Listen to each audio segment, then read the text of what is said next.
Hello friends, welcome to volume hunter. तो आज के वीडियो में हम डिस्कस करने वाले हैं डिफेंस सेक्टर का चार्ट एनालिसिस और उसके कुछ स्टॉक्स जिसमें ऐसा लग रहा है कि रिवर्सल स्टार्ट हो चुका है। Okay, so without wasting a time, let's go to the chart. So ये है सो ये है निफ्टी 50 का चार्ट। ये वीकली चार्ट। ओके, तो यहाँ पे सारे इंडेक्सेस मैंने ऐड कर दिए। बट निफ्टी सॉरी एनएसई और बीएसई का कोई ऐसे स्पेसिफिक डिफेंस सेक्टर का चार्ट नहीं है। तो उसके लिए मैंने यहाँ पे एक सर्च किया डिफेंस करके, तो मुझे यहाँ पे मिला MO MO defence. It means Motilal Oswal defence ETF. अगर इसका मैं आपको थोड़ा बहुत दिखाओ क्या है एग्जैक्टली, ये Motilal Oswal Nifty India defence ETF. Okay, तो इसमें यहाँ पे आप देख सकते हो, ये पोर्टफोलियो में या फिर पोर्टफोलियो में जाके आप यहाँ पे एक्सपोजर में जाओगे या फिर होल्डिंग्स में जाओगे तो यहाँ पे आपको दिखेगा कि कौन सी कंपनी इस ईटीएफ की पार्ट है और उसमें कौन से स्टॉक्स में कितना कितना वेटेज यहाँ पे दिखा है।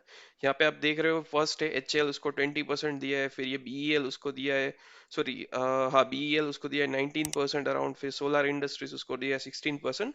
तो ये एक ईटीएफ है डिफेंस सेक्टर का, तो उसको आप एनालिसिस के तौर पे आप देख सकते हैं कि उसका कोई इंडेक्स नहीं है तो इसको हम एनालाइज कर सकते हैं। ओके, तो ये भी अभी रिसेंटली लॉन्च किया हुआ लगता है, क्योंकि इसमें भी आप देख पाओगे कि इसमें कोई बहुत पुराना चार्ट पैटर्न बनाया हुआ नहीं है। बट इसमें जितना भी चार्ट पैटर्न यहाँ पे बना हुआ है उसको भी हम अगर थोड़ा बहुत एनालिसिस करें तो यहाँ पे आप देख पा रहे हो कि जैसे ये लॉन्च हुआ, ये डाउन ट्रेंड में स्टार्ट हो गया। अभी रिसेंटली आप देख पा रहे हो चार पांच कैंडल जहाँ पे आप दिख रही है, उसमें देखो ये जो कैंडल है उसमें हाईएस्ट एवर वॉल्यूम पोस्ट हुआ था। यहाँ पे आप वॉल्यूम देख पाओगे which is a 2.64 million. Okay, तो ये एक वीकली चार्ट है, यहाँ पे आप 1 वीक देख पाओगे। बट ये जो कैंडल बनी हुई थी उसका अगर आप देखोगे, वीक देखोगे, तो जैसे ही नीचे आया यहाँ से नीचे से बाइंग हो गई और इसकी क्लोजिंग एकदम से ऊपर हो गई। ओके, उसके बाद आप फर्दर कैंडल्स देखोगे तो यहाँ पे भी सेलिंग आई। और ये जो लास्ट कैंडल आप देखोगे उसमें इस जो कैंडल थी इसका हाई सॉरी लो ब्रेक कर दिया, बट उसके नीचे सस्टेन नहीं किया और बहुत ही अच्छे खासे वॉल्यूम के साथ इसने क्लोजिंग दी हुई है। ओके, तो जैसे जब भी कोई भी चार्ट में ऐसे नीचे से विक्स बननी शुरू हो जाती है उसका मतलब यहाँ पे एक्यूमुलेशन नीचे की साइड से होना स्टार्ट हो गया है। और उसका कंफर्मेशन कैसे मिलता है? उसका कंफर्मेशन मिलता है वॉल्यूम से। तो आप जैसे ही देखोगे कि नीचे यहाँ पे जैसे ये 70 के नीचे जा रहा है, यहाँ से बाइंग आ जाती है और वो उसकी क्लोजिंग ऊपर की साइड आती है और उसमें वॉल्यूम भी अच्छा खासा रहा है। ओके, तो ये हो गया एक डिफेंस सेक्टर का चार्ट एनालिसिस। और उसके अभी कुछ स्टॉक्स जो मुझे अच्छे लग रहे हैं, उसमें से जो सबसे अच्छा स्टॉक्स मुझे लग रहा है उसका नाम है मस्डॉक। ओके, यहाँ पे ये मस्डॉक का ये मैंने वीकली चार्ट ओपन करके दिया है। तो आप यहाँ पे देख पा रहे हो कि ये ऑलरेडी एक बहुत ही अच्छे खासे अपट्रेंड में चल रहा है। और यहाँ पे आप जो एक लाइन देख रहे हो उसको मैं बोलता हूँ 5 EMA। आप पावर ऑफ स्टॉक्स जो यूट्यूब चैनल अगर आप उसको कंटिन्यूअसली देखते हो जो कि सुभाषिस का है, तो उसमें एक उसने स्ट्रेटेजी बताई है 5 EA, जिसको मैं इसी तरह यहाँ पे फॉलो करता हूँ कि ये 5 EM में से कोई भी चार्ट कितनी दूर है और उसके कितने नीचे। आप जब जैसे यहाँ पे देखोगे कि ये 5 EM में से ये बहुत ही ऊपर चला गया था ये कैंडल, तो यहाँ से आप देख रहे हो कि अच्छा खासा रिजेक्शन स्टार्ट हो गया। ओके, और अब जब भी ये इसके नीचे चला जाता है बहुत, यहाँ पे आप देख पाओगे ये जो चार्ट चल रहा था राइट, यहाँ पे आप देख पाओगे ये जो दो कैंडल है ये 5 EM में से बहुत नीचे क्लोज हुई थी। और यहाँ पे आप देख रहे हो ट्राइंगल पैटर्न भी बनी है। ये बड़ी कैंडल, उसके अंदर छोटी कैंडल और उसके अंदर छोटी कैंडल, तो ये ट्राइंगल पैटर्न का जैसे ही ब्रेकआउट आया था यहाँ पे ये इसने अच्छा खासा अप ट्रेंड स्टार्ट कर दिया था। तो मतलब कहने का मतलब ये 5 में यूज करता हूँ, कोई भी प्राइस है वो कितनी ओवरसोल्ड है या ओवरबॉट जोन में, उसको देखने के लिए मैं सिर्फ 5 का यूज करता हूँ। ओके, तो ये हो गया। अभी आप रिसेंटली देखोगे मजडाउ का स्टॉक, तो यहाँ पे आप देख पाओगे कि इस ये जो 5 से नीचे इसने ट्रेड करना शुरू कर दिया था। आप देख पाओगे ये कैंडल उसके नीचे थी, फिर ये जो ग्रीन कैंडल यहाँ पे बनी वो भी उसके नीचे थी। तो इसका मतलब ये कोई ओवरबॉट जोन में नहीं है और ये ओवरसोल्ड होने की तैयारी में है। ओके, ये एक इंडिकेटर मिलता है। उसके बाद अगर आप देखोगे, देखो यहाँ पे आप देखोगे कि ये 4,000 जो एक राउंड फिगर है उसके पास जब भी आता है, यहाँ पे ये देख रहे हो ये जो कैंडल बनी थी 16 की, ये जो वीकली कैंडल है, यहाँ पे जैसे ही 4,000 को टच किया यहाँ पे बाउंस हो गया। उससे पहले ये उस प्राइस के नीचे यहाँ पे आने की प्राइस ट्राई कर रहा था, नीचे से बाइंग आ रही थी। अभी रिसेंटली आप देख पा रहे जो लास्ट वीक की कैंडल है उसने यहाँ पे बुलिश एंगल पैटर्न बनाई है। और यहाँ पे आप वॉल्यूम भी देखोगे तो यहाँ पे पिछले 4-5 वीक से जो वॉल्यूम आ रहा था उससे उससे अच्छा खासा वॉल्यूम मोमेंटम यहाँ पे आया हुआ है। ओके, तो यहाँ पे ये देख पाओगे कि ऑलरेडी एक कंसोलिडेशन जोन में चला गया और अभी ये रिसेंट वीक है उसने यहाँ पे एक अच्छी सी बुलिश एंगल्फ पैटर्न बनाई हुई है। ओके, तो अगर ये 1-2 वीक यहाँ पे और कंसोलिडेट करता है और ये जब भी इसका हाई ब्रेक करेगा, then definitely we can expect a good upside move in the mustdog stock. Okay, तो ये जो सबसे अच्छा स्टॉक मुझे लग रहा है डिफेंस सेक्टर का, ये मस्टडॉग स्टॉक। उसके बाद जो मुझे सबसे अच्छा स्टॉक लग रहा है उसका उसका नाम है जीआरएसी। ओके, इसमें भी आप देख पाओगे कि सेम चीज बन रही थी। देखो यहाँ पे ऊपर से देख रहे हो ये 5 EMA से बहुत ऊपर चला गया था और यहाँ पे ट्रायंगल पैटर्न भी बनी हुई दिख रही है। ये बड़ी कैंडल, उसके अंदर छोटी कैंडल और उसके अंदर छोटी कैंडल, और यहाँ पे आप देख पाओगे 5 EMA से बहुत ही दूर है।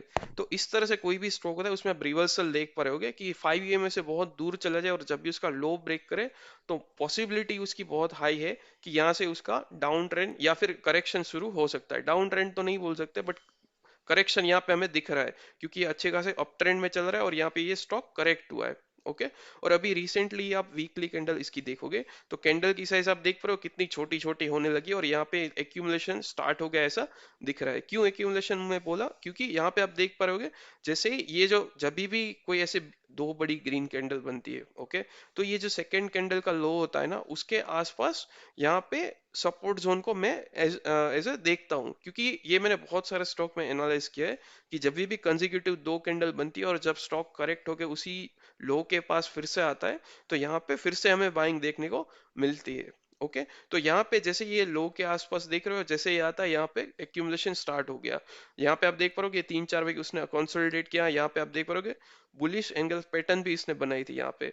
ओके, बट ये इसका हाई को ब्रेक नहीं करके यहाँ पे नीचे आ गया और अभी मैं देख ही रहा था कि यहाँ पे फर्दर इसकी डाउन साइड चलती मतलब स्टार्ट हो गई क्योंकि यहाँ पे ये सस्टेन नहीं कर पा रहा था। बट ये अब लास्ट वीक देखो, लास्ट वीक में आप देख पाओगे कि उसके नीचे तो गया बट जैसे ही वीक खत्म होने को आया उसकी क्लोजिंग फिर से ऊपर होगी, ऊपर आ गई। मतलब यहाँ पे एक्यूमुलेशन स्टार्ट हो गया है जीआरएसी में। और यहाँ पे भी आप वॉल्यूम देखोगे तो इतना बड़ा वॉल्यूम नहीं है बट आप कंपेयर करोगे उसके प्रीवियस वॉल्यूम से तो यहाँ पे आप देख पाओगे कि अच्छा खासा यहाँ पे आपको वॉल्यूम देखने को मिल रहा है। ओके, और इसका आप डेली चार्ट भी देखोगे जीआरएसी का तो देखो यहाँ पे क्या हो रहा है।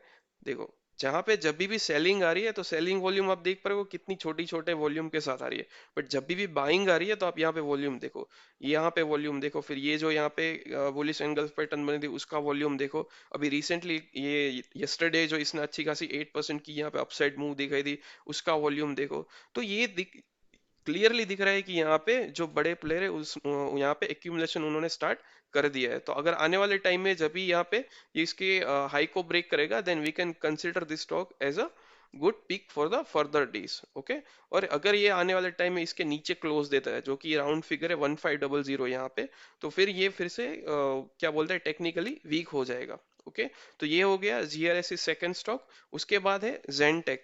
जेनटेक ये भी एक डिफेंस सेक्टर का स्टॉक है। क्यों मैं ये बोल रहा हूँ, क्योंकि यहाँ पे मैंने क्या किया था जब भी ये मैंने डिफेंस सेक्टर का ईटीएफ देखा था तो मुझे भी पता नहीं था कि कौन कौन से स्टॉक्स डिफेंस सेक्टर में आते हैं। तो फिर मैं पोर्टफोलियो में गया और यहाँ एक्सपोजर में गया और सॉरी होल्डिंग्स में गया और यहाँ पे जितने भी स्टॉक लिस्टेड है तो उसको मैं देख रहा था, मेरी साइड से एनालाइज कर रहा था। तो उसमें से मुझे ये जेनटेक भी एक अच्छा लगा।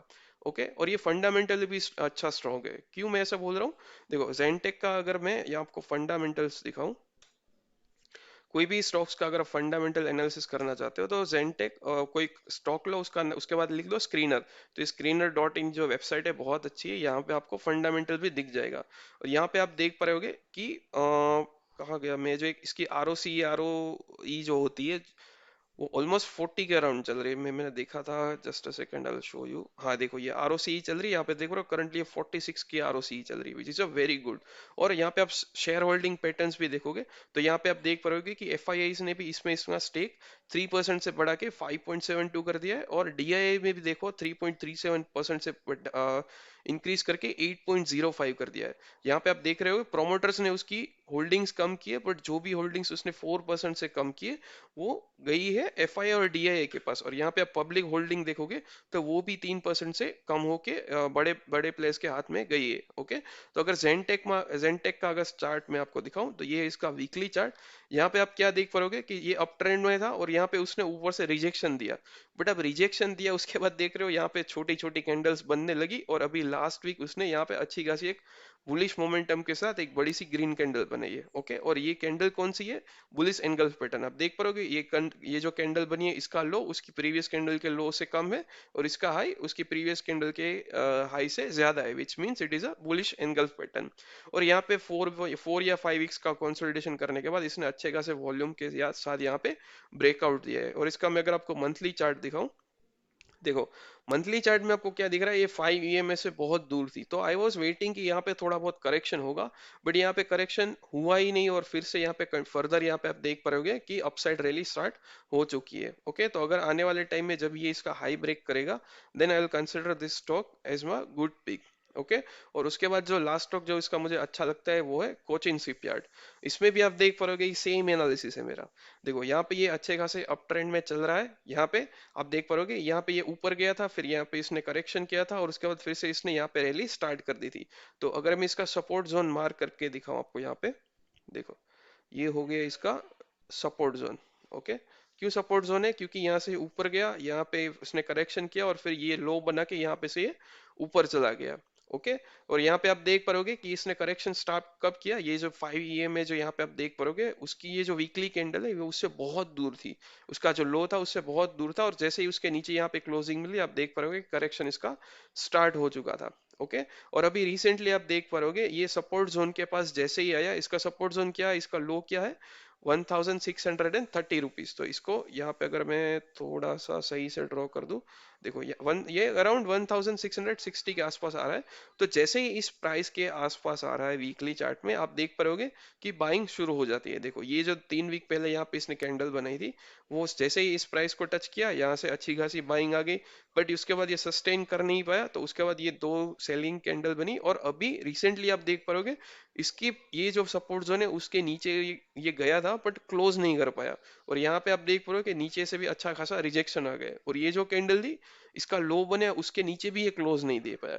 तो ये which is 1660 is a very good support zone, और यहाँ पे आप देख पाओगे कि बहुत अच्छे से यहाँ से रिजेक्शन लेके ऊपर आ रहा है, बट इसमें मुझे एक ही चीज की कमी लग रही है, यहाँ पे वॉल्यूम नहीं आ रहा है। देखो आप यहाँ पे वॉल्यूम देख रहे होगे तो एकदम ही ड्राई है यहाँ पे वीकली चार्ट में। अगर मैं डेली चार्ट इसका अगर आपको दिखाऊं, देखो डेली चार्ट में भी आप देख पा रहे हो कि यहाँ पे बाइंग गई थी, तो अच्छे खासे वॉल्यूम के साथ हुई थी, अभी यहाँ पे फिर से बाइंग हो रही है, बट यहाँ पे इतना वॉल्यूम नहीं दिख रहा है। ओके, तो technically this is a good thing, but volume नहीं आ रहा है, which is a negative thing. अगर वॉल्यूम के साथ अगर यहाँ पे बाइंग होती, सो कोचिन शिपयार्ड में भी हम यहाँ से एक कॉन्फिडेंस मिल सकता है कि ये फर्दर अपसाइड जा सकता है। अभी भी ऐसा नहीं है कि नहीं जा सकता है, जिस तरह से यहाँ पे ये पैटर्न्स या कैंडल स्टिक्स पैटर्न बनी हुई है, तो विच इंडिकेट्स कि यहाँ पे रिवर्सल स्टार्ट हो जाना चाहिए, बट यहाँ पे वॉल्यूम सपोर्ट नहीं है, तो वो एक नेगेटिव चीज हम इसको इंडिकेट कर सकते हैं। ओके, और बाकी जो इसके लार्ज लार्ज कैप स्टॉक है, जैसे ये हो गया BEML या भेल हो गया, देखो अगर BEL, अगर HL सबसे बड़ा लार्ज कैप स्टॉक है डिफेंस सेक्टर का, तो उसमें भी आप देखोगे तो यहाँ पे करेक्शन के बाद आप देख पाओगे यहाँ पे इसने बुलिश एंगल्फ पैटर्न बनाई है, और यहाँ पे वॉल्यूम भी इतना अच्छा नहीं है, बट नॉर्मल वॉल्यूम ही यहाँ पे आया हुआ है। और उसके बाद इसका स्टॉक है BEL, जो भी लार्ज कैप स्टॉक है, यहाँ पे भी आप देख पाओगे कि यहाँ पे डबल बॉटम इसने बनाया है, यहाँ पे ये अच्छे खासे डाउन साइड आ रहा था, यहाँ पे इसने फर्स्ट बॉटम बनाया, ऊपर गया, फिर से वही बॉटम के पास है, और यहाँ पे रिजेक्शन देके ये ऊपर जाने की ट्राई कर रहा है। ओके, सो ये इसके लार्ज कैप स्टॉक है, उसको भी अगर आप सेफ रहना चाहते हो तो वो भी आप देख सकते हो, और अपना खुद का एनालिसिस कर सकते हो। और आपको कोई स्टॉक स्पेसिफिक नहीं जाना है और एकदम ही सेफ रहना है, तो आप इंडेक्स परचेस कर सकते हो, या फिर इंडेक्स को देख सकते हो। तो उसके लिए ये ETF है, उसको आप देख सकते हो। अगर आपको डिफेंस सेक्टर में इन्वेस्ट करना है, तो ये एमओ डिफेंस करके आप देखोगे, which is nothing but a Motilal Oswal defence, तो उसको भी आप परचेस कर सकते हैं। Okay, so this is the analysis on a defence sector friends. I hope you like this video. Thank you.